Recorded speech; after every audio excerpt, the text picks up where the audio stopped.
Yeah, so from day one, the Biden administration had a war on American energy production. They were very clear on the campaign trail they were going to do that.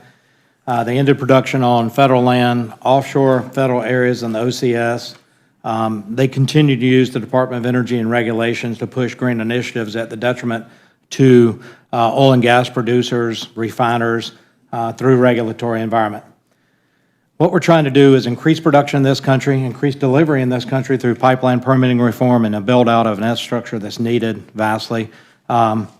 Utilize those resources to lower energy prices for Americans by the power companies, and then export cleaner burning U.S. produced natural gas to lower carbon emissions, but help our friends and allies in places like Europe that are relying on Russia and having to look west and look at other sources for energy. Allow more production at home, create jobs. I think the estimate of jobs that would be created here through increased energy production is somewhere between 220,000 and 453,000 American jobs by 2040. This LNG exports could add between $50 and $73 billion U.S. economy.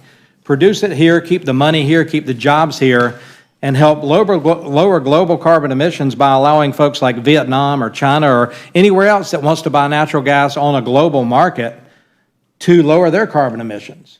India, I can go through a whole litany of countries that we could export gas to help lower their carbon emissions, while also sending it to places like Africa where they can raise their standard of living, actually heat and cool their homes and cook food over cleaner burning U.S. produced natural gas. It just works to produce natural gas and oil here in this country, be able to export it to help our friends and allies around the world, keep the money, keep the jobs here, and grow the U.S. economy. There is no national security without energy security, and we can do it through supporting a good export market. I yield back. Energy prices have increased by 39% since Biden took office. Does that sound right to you? Yeah. Gasoline up 53%, gas now $3.83 a gallon, electricity up 26%. Data I have says the United States could increase gas production 50% and LNG exports fourfold over the next decade if allowed to carry out its market potential. That's correct. We talked about China earlier. Better or worse to make China dependent on American natural gas?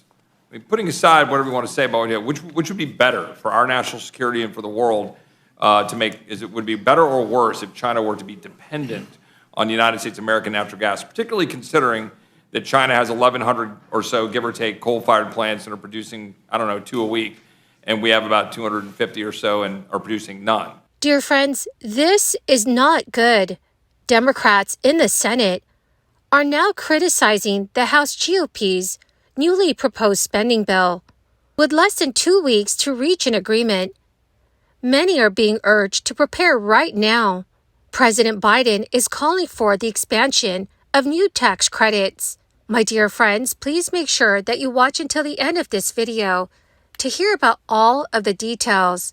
Also, every Friday, I will be announcing several winners for the Walmart gift card giveaway. If you would like to enter the weekly giveaway, friends, please click and like several of my videos and then comment below the keyword of each video that you watch. The more videos that you comment on, dear friends, the greater your chances of winning these giveaways. Far-right Republicans took action this week, cutting a government funding deal with center-right lawmakers as Congress lurches towards a potential shutdown on September 30th. Senate Democrats criticized the stopgap spending bill rolled out over the weekend by House Republicans, further increasing the chances of a government shutdown occurring. Senate Majority Leader Chuck Schumer said today, last night's proposals in the House can be boiled down to 2 words: slapdash and reckless.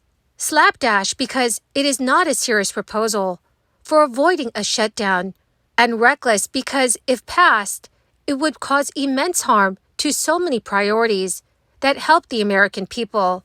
However, both chambers are having trouble deciding how to proceed. The future of the House GOP bill remains very much up in the air as the conference deals with multiple absences, a dwindling margin for error after former Representative Chris Stewart's resignation went into effect, and an increasing number of conservatives speaking out against the proposal. But it's a Senate that is hamstrung at the moment. Senate Appropriations Committee Chairwoman Patty Murray moved to suspend the Senate's rules today to advance a trio of appropriation bills. This comes after Senator Ron Johnson objected to the legislation last week. Senator Johnson is calling for the bills to be voted on one by one. It is a process that is more time-consuming than a bipartisan minibus. In order to move on Murray's plan, 2/3 of senators will need to support the motion. But Senate Republicans were non-committal to how they would proceed despite the overwhelming support the minibus received when it hit the floor. That vote to suspend the rules is expected later this week. Senator John Thune, the number 2 Senate Republican, told reporters that Republicans in the upper chamber are in wait-and-see mode and want to see what the House produces. President Biden has made no secret of his support for an expanded child tax credit to bolster the finances of U.S. households and keep many from slipping into poverty.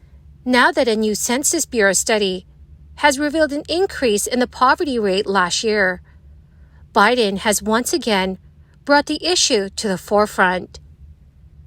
The Census Bureau study released this week found that the country's SPM, or Supplemental Poverty Measure rate, rose to 12.4% in 2022.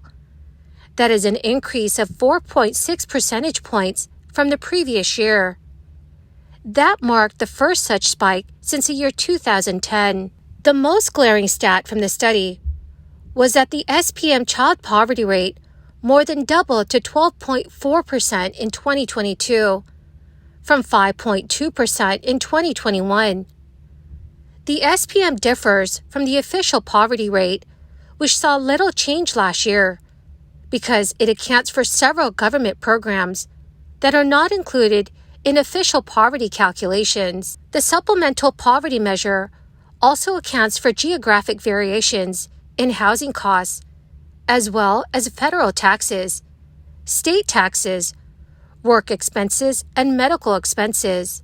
According to the Census Bureau's analysis, the increase in poverty last year was a result of key changes in federal tax policy, including the expiration of the expanded child tax credit and earned income tax credit, as well as the end of crisis-era stimulus payments. The nonprofit Center on Budget and Policy Priorities had a similar take, noting that the historic rise in childhood poverty in 2022 was driven by the expiration of crisis-era relief programs. This is including Congress's decision to allow the expiration of the 2021 child tax credit expansion. Biden has also approved relief for student loan borrowers. The cancellation of Biden's student loan forgiveness plan produced a rare budget surplus in August. According to the monthly Treasury statement, the United States recorded an $89 billion budget surplus in August 2023. It is a marked contrast with a $220 billion deficit recorded in August 2022. So, dear friends, should our government provide additional stimulus payments? Well, my magnificent and most marvelous friends, that is the end of my daily stimulus update video for today. Thank you so much, friends, for being part of this community and for joining me here every day. To say thank you and to show my appreciation, every Friday I will be announcing several winners for the Walmart gift card giveaway. If you would like to enter the weekly giveaway, friends, please click and like several of my videos and then comment below the keyword of each video that you watch. The more videos that you comment on, friends, the greater your chances of winning the giveaways. Thank you, and have a wonderful and very blessed week.